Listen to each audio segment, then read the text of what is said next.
Muchos niños con tendencias sociopáticas y antecedentes penales han sido enviados a prisión, desde Erin Caffey hasta Caleb Sharp. He aquí 10 niños más peligrosos que se pudren actualmente en la cárcel. Número 10. Erin Caffey. El nombre de Erin Caffey quedará eternamente ligado a una horrible tragedia que sacudió al mundo entero. Erin, nacida el 26 de julio de 1991 en Texas, parecía llevar una vida normal en un pequeño pueblo. Sus padres, Penny y Terry Caffey, y sus dos hermanos menores, Matthew y Tyler, la criaron en Alba, Texas. A primera vista, sus familias parecían normales, pero detrás de esa fachada operaban fuerzas siniestras. Erin Caffey, a la temprana edad de 16 años, se embarcó en un viaje que afectaría permanentemente su vida y la de quienes la rodeaban. Erin ideó un plan atroz para escapar de las estrictas normas de sus padres, impulsada por su enamoramiento de Charlie Wilkinson y un deseo desesperado de evitar las estrictas leyes de sus padres. Erin, Charlie y dos de sus amigos, Charles Wade y Bobby Johnson, se colaron en la casa familiar del café armados con armas de fuego en las primeras horas del 1 de marzo de 2008. Sus objetivos eran, cuanto menos, inquietantes. Atacaron cruelmente a la familia de Aaron mientras dormían. El salvaje ataque se llevó la vida de la madre de Erin, Penny, y de sus dos hermanos menores, Matthew y Tyler. El sonido de los disparos rompió el silencio de la noche, marcando para siempre esa terrible tragedia. La devastación fue inmediata y profunda, dejando una huella imborrable en la vida de Erin y en la comunidad que quedó en estado de shock por la brutalidad del crimen. La noche, que comenzó de manera ordinaria, se transformó en una pesadilla con la irrupción de la violencia. Los ecos de los disparos resonaron no solo en la casa, sino también en los corazones de aquellos que conocían a la familia. Erin, ahora enfrentándose a un dolor inconmensurable, quedó marcada por la pérdida repentina y violenta de sus seres queridos, un evento que alteraría para siempre el curso de su vida. Número 9. Antonio Barbeau. Antonio Barbeau fue uno de los dos adolescentes acusados de un crimen horrible que se cobró la vida de una mujer mayor en septiembre de 2020. Las horribles circunstancias del crimen sacudieron a la pequeña aldea de Sheboygan Falls. Barbeau había quitado brutalmente la vida a su bisabuela de 28 años, Barbara Olson, en su propia casa con un martillo y un hacha. Barbeau emitió una sentencia sorprendente que causó conmoción en toda la sala del tribunal. Se declaró inocente de homicidio intencional en primer grado después de meses de audiencias judiciales e investigación, lo que significó que aceptó la condena sin admitir la culpabilidad, cambiando su declaración de inocente por razón de enfermedad mental a culpable por razón de enfermedad mental. Este giro inesperado de los acontecimientos fue parte de un acuerdo de culpabilidad que tendría consecuencias a largo plazo para él. Barbeau luchó por mostrar arrepentimiento durante toda la audiencia de sentencia. Mientras se encontraba ante el juez y trataba de dirigirse al tribunal, el peso de sus actos pesaba sobre él. Sus emociones estaban claramente reprimidas, pero lo dominaron y lo hicieron resbalar y vacilar. Reconociendo la gravedad de la situación de su cliente, el abogado defensor de Barbeau intervino y dio la declaración del resto de su cliente en su nombre. Soy consciente de que tengo dificultades para expresar mis emociones. No estoy seguro de por qué, pero eso no significa que no me arrepienta de haberme llevado a la madre, abuela, hermana o amiga de alguien para quien no tenía autoridad. He arruinado la vida de tantas personas por una decisión que tomé. Barbeau lloró mientras el abogado leía su declaración. Abrumado por el castigo, apoyó la cabeza sobre el escritorio y expresó su angustia al darse cuenta de cuánto había arruinado su propia vida y la de los demás. Tras el juicio, un médico reveló el pasado difícil de Barbeau. descubrieron que los déficits cognitivos causados por un incidente traumático que tuvo cuando tenía apenas 10 años podrían haber afectado a su comportamiento. La vida de Barbeau cambió para siempre cuando fue atropellado por un automóvil a una edad tan temprana, lo que afectó su destino y moldeó sus decisiones posteriores. El veredicto fue pronunciado solemnemente por el juez. Antonio Barbeau fue condenado a cadena perpetua con opción a libertad condicional después de 36 años. La seriedad del castigo quedó en el aire cuando el peso de esas palabras cayó sobre la sala del tribunal. Mientras Barbeau tuvo un atisbo de esperanza de libertad, fue una visión lejana que llegó recién en 2004. Número 8. Sierra Halsted. La carrera de Sierra Halsted comenzó como una buena estudiante con un futuro brillante, pero tomó un giro oscuro cuando se vio involucrada en un acto horrible que conmocionó a la ciudad. Sierra Halsted nació en 2001 en Las Vegas, Nevada, en el seno de una familia amorosa y próspera. Se destacó académicamente y demostró grandes habilidades en una variedad de actividades extracurriculares. Halsted alcanzó popularidad de inmediato entre sus compañeros y fue considerada un modelo a seguir para otros alumnos. Debido a su brillantez y carisma, estaba interesada en el servicio comunitario y tenía un futuro brillante por delante. Sin embargo, la vida de Halsted dio un giro drástico en mayo de 2021, cuando se filtró la noticia de su participación en un crimen atroz. Halsted fue acusada de quitarle la vida a su propio padre con la ayuda de su amante, Aaron Guerrero, a la edad de 16 años. En un principio se desconocía el motivo del crimen, pero a medida que avanzaba la investigación, se fue formando un panorama sombrío. Según los informes, Halsted y Guerrero organizaron metódicamente el crimen para disimular sus huellas y hacer que el crimen pareciera natural. Al parecer, utilizaron herramientas y equipos para cometer el crimen, dejando un horrible rastro a su paso. La terrible naturaleza del crimen conmocionó a toda la ciudad y dejó a amigos, familiares y vecinos desconcertados y de luto. Sierra Halsted y Aaron Guerrero fueron capturados y acusados en octubre de 2021. Las imágenes de vigilancia, los mensajes de texto y el testimonio de testigos se encontraban entre las pruebas abrumadoras presentadas en su contra. El juicio posterior expuso una red aterradora de engaños, manipulación y objetivos malévolos. Ambos acusados fueron caracterizados como personas de corazón frío que conspiraron para quitarle la vida a alguien por su propio beneficio. Sierra Halsted finalmente se declaró culpable de las acusaciones en su contra y aceptó un acuerdo que la salvó de una sentencia de cadena perpetua sin posibilidad de libertad condicional. En enero de 2022, fue sentenciada a entre 25 años y cadena perpetua, con posibilidad de ser liberada tras cumplir un mínimo de 10 años. Su edad, la falta de antecedentes penales y el acuerdo de culpabilidad que aceptó influyeron en la sentencia. La reacción del público al castigo de Halsted fue variada. Algunos consideraron que la sentencia era demasiado leve, dada la naturaleza atroz del acto. Otros pensaron que su edad y su capacidad de recuperación justificaban una segunda oportunidad. Sierra Halsted se encuentra actualmente en prisión, cumpliendo su condena y lidiando con las repercusiones de sus decisiones. Número 7. James Fairweather. El nombre de James Fairweather se convirtió en sinónimo de horribles atrocidades que conmocionaron al vecindario y enviaron ondas de choque a todo el país. Fairweather nació el 17 de mayo de 1998 en Colchester, Essex, y su educación dio pocas pistas del terrible camino que tomaría más tarde.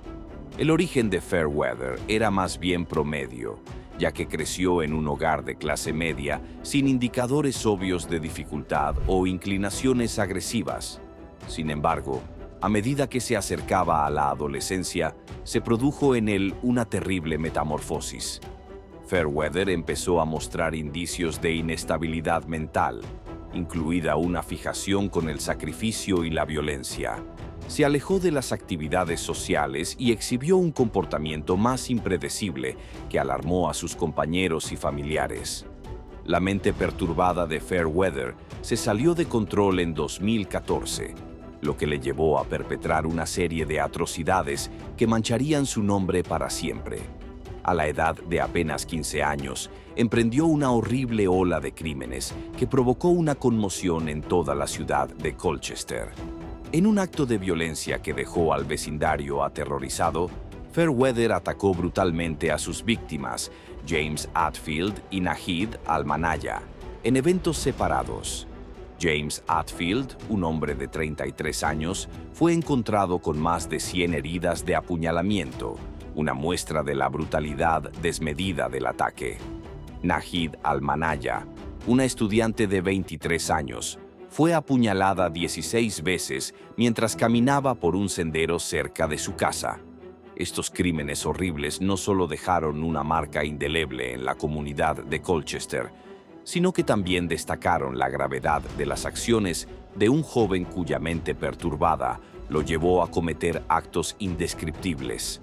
La brutalidad y la falta de remordimiento evidenciados en los ataques de Fairweather aterrorizaron a la comunidad, dejando una sensación de inseguridad y miedo que perduró mucho después de que los crímenes fueran cometidos.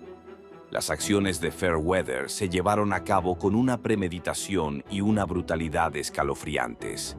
Planeaba minuciosamente sus ataques, apuntando a personas vulnerables en áreas remotas, lo que enfatizaba la naturaleza deliberada de sus actividades.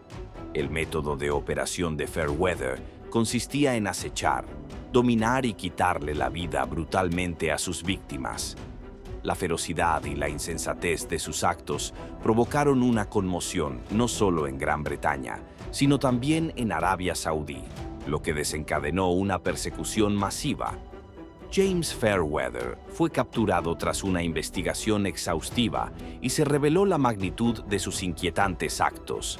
En su juicio, el tribunal escuchó información espeluznante sobre su obsesión por los criminales en serie, su obsesión por el sacrificio y su deseo de replicar los crímenes atroces de sus ídolos.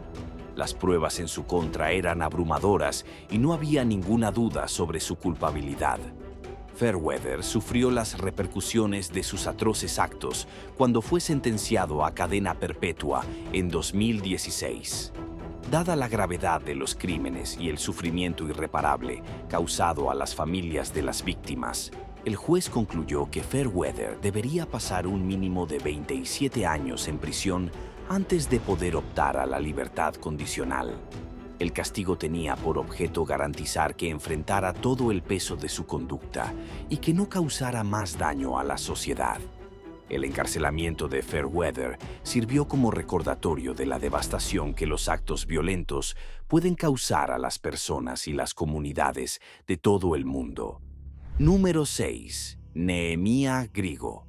A la temprana edad de 15 años, un muchacho llamado Nehemiah Grieg cometió un acto impensable que arruinó para siempre la base de su familia.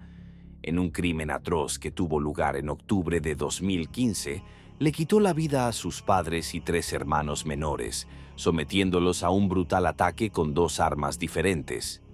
La magnitud de sus acciones conmocionó a todo el vecindario, dejando a todos atónitos.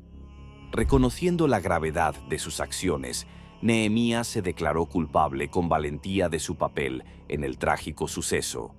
Inicialmente, un juez de un tribunal de familia solicitó una sentencia acorde con su edad, citando su juventud en el momento del delito. Sin embargo, la sentencia anterior fue revocada en 2019 y Nehemías fue sentenciado como adulto. Durante su encarcelamiento, decidió colaborar con la policía sin la presencia de un abogado. Nehemías dijo durante su confesión honesta que sus acciones fueron impulsadas por un fuerte odio hacia su madre. La atrocidad del acto junto con la existencia de varias víctimas, ameritaba una pena de prisión de hasta 120 años.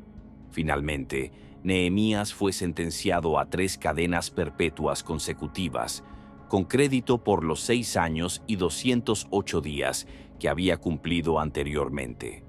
Esto significaba que tendría que cumplir al menos 30 años en prisión antes de poder optar a la libertad condicional.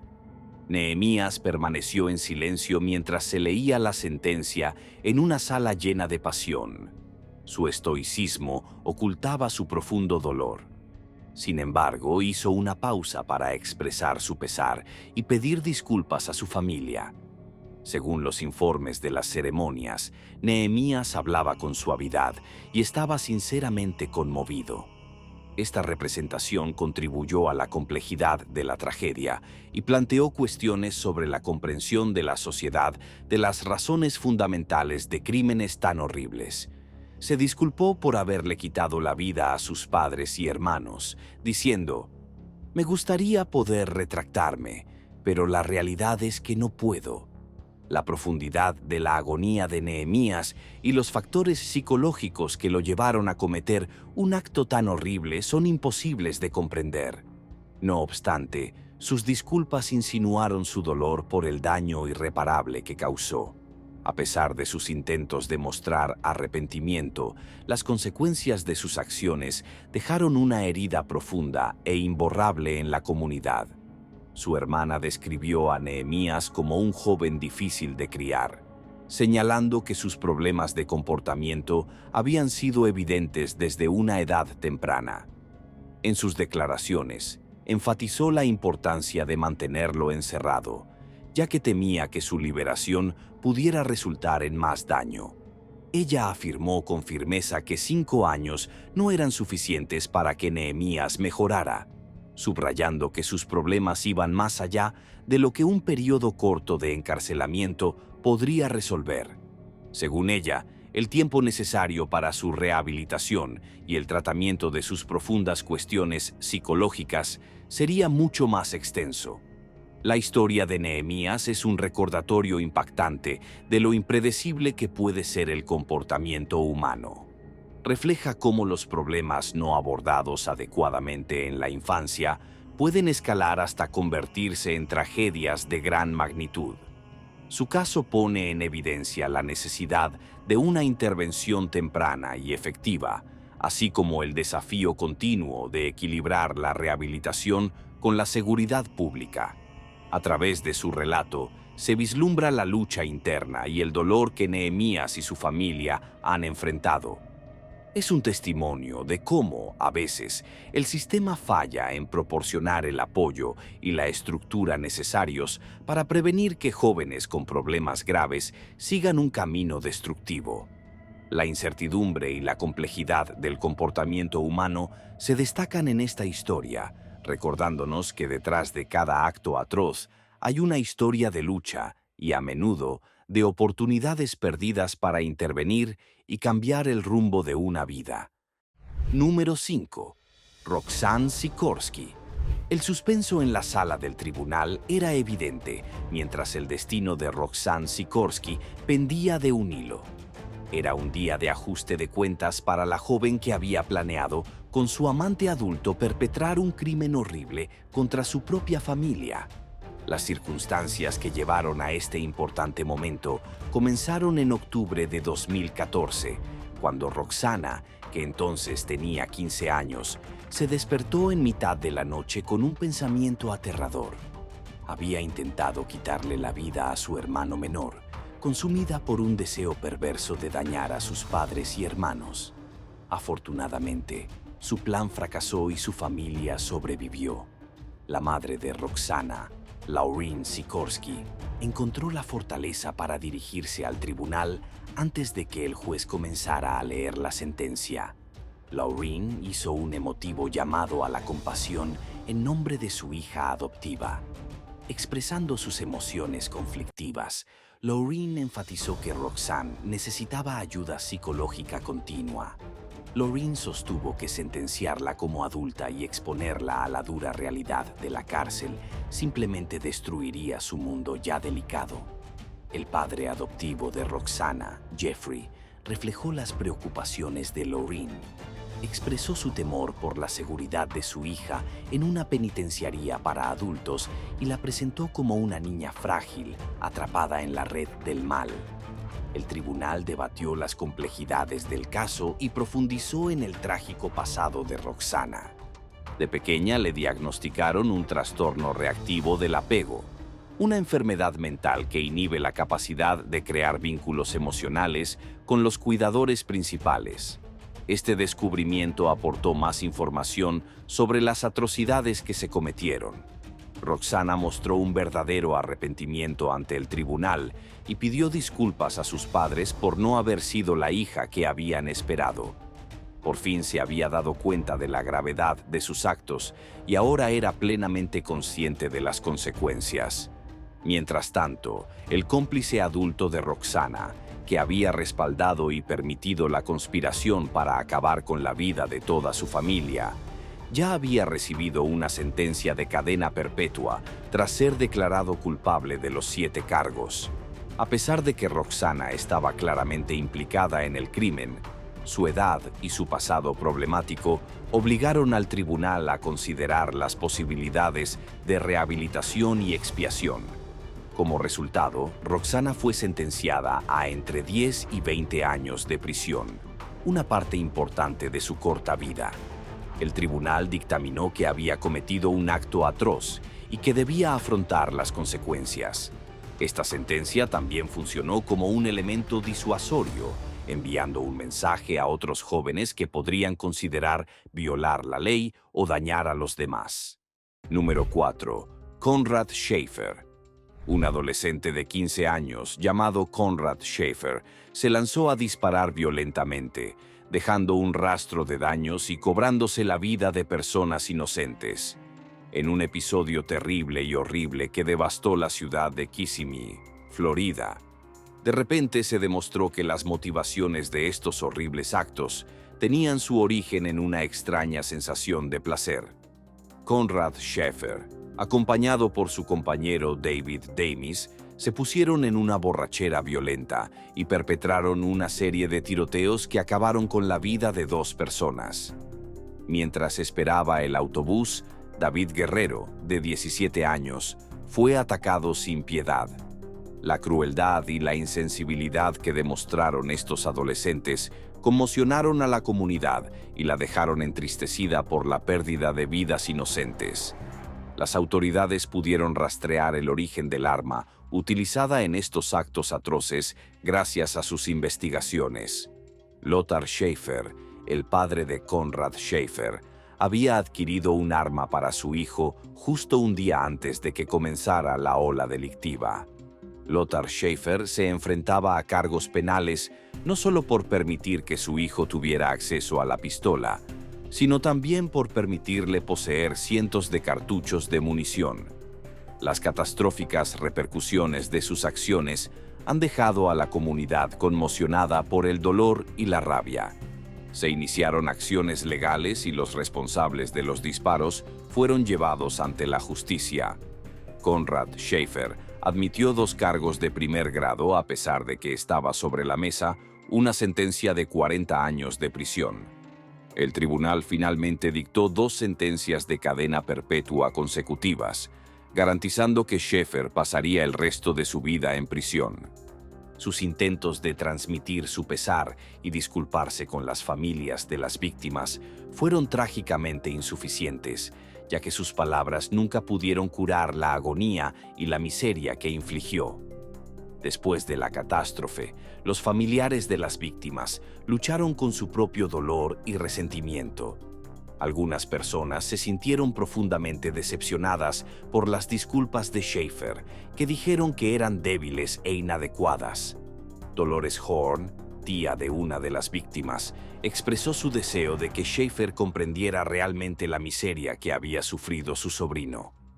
La comunidad, que seguía buscando explicaciones y lidiando con la terrible carnicería, buscó consuelo en la idea de que Schaefer sería apartado de la sociedad, lo que garantizaría su protección. Durante el juicio, la madre de Sheffer testificó que la batalla infantil que había librado su hijo contra la leucemia lo había endurecido y aumentado su furia. Si bien estos descubrimientos arrojan luz sobre la problemática historia de Sheffer, no justifican ni excusan sus acciones violentas. Lothar Sheffer, el padre, sufrió las repercusiones de su participación en la entrega del arma del crimen a su hijo.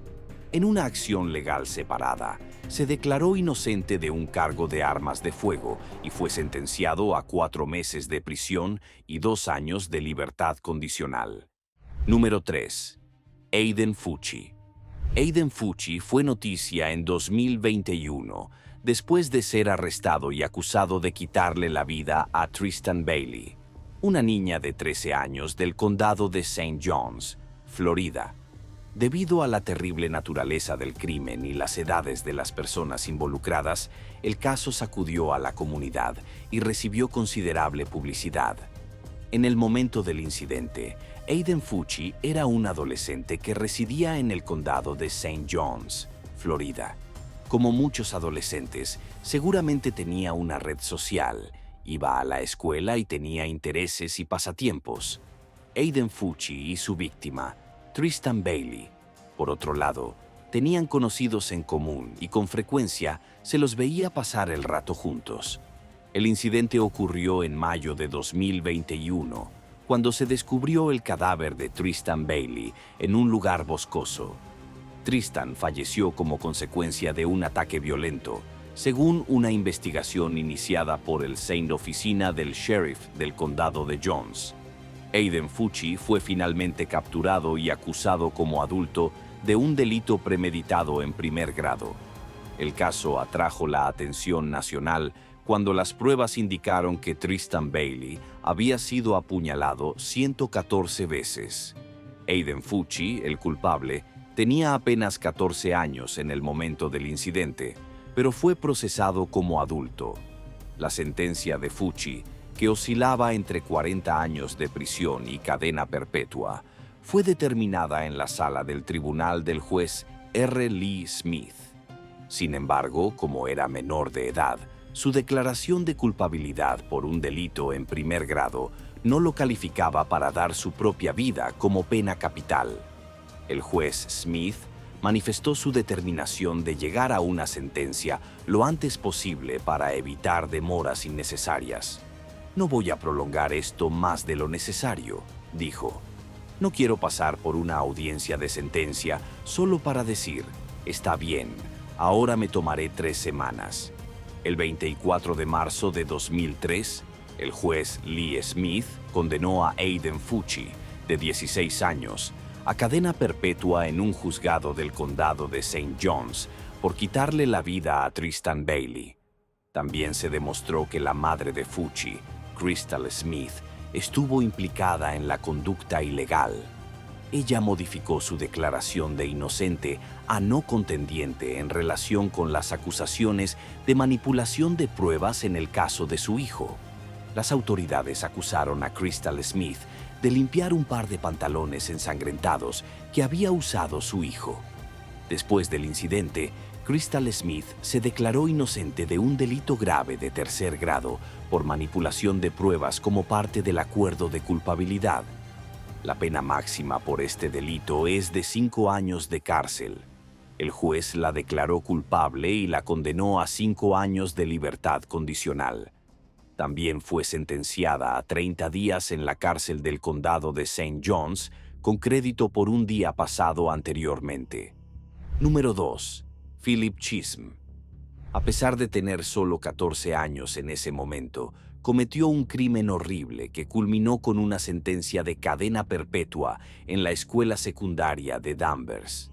Chisholm atacó y le quitó la vida a su propia profesora de matemáticas, Colleen Ritzer.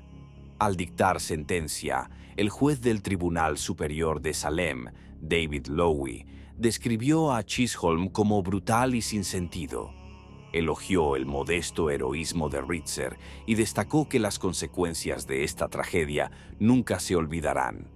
La madre, el padre, el hermano, la hermana y los amigos de Colleen Ritzer hablaron en el tribunal para expresar sus recuerdos de la querida profesora de matemáticas y la angustia que su fallecimiento había causado. Nuestro mundo se detuvo de golpe en ese mismo momento, dijo el padre de Colleen Ritzer, Tom Ritzer. Colleen era completamente inocente y no merecía nada de esto. Pongan a esta bestia tras las rejas, instó el hermano de la víctima, Dan Ritzer. La madre de Colleen, Peggy Ritzer, concluyó la primera parte de la sesión con un discurso de 32 minutos en el que describió sus últimos recuerdos de su hija y el dolor que ha afrontado su familia al vivir sin ella. El enorme vacío que queda en nuestras vidas nunca se llenará. Peggy Ritzer, la madre de Colleen Ritzer, habló mientras Philip Chisholm permanecía inmóvil en el tribunal. Peggy Ritzer también pidió que se aplicara la pena capital a Chisholm, pero admitió que esa no es una opción según la ley de Massachusetts. Es pura maldad, y la pura maldad nunca se puede rehabilitar, dijo al tribunal. Durante el juicio, el abogado defensor de Chisholm afirmó que éste padecía un trastorno mental, pero el jurado rechazó esta afirmación. Como resultado, recibió una sentencia de cadena perpetua con posibilidad de liberación después de 25 años. Chisholm también recibió una sentencia simultánea de 40 años por delitos de asalto y robo. Diane Chisholm, la madre de Chisholm, lloró en silencio durante la sentencia y se disculpó con la familia Ritzer por la conducta de su hijo.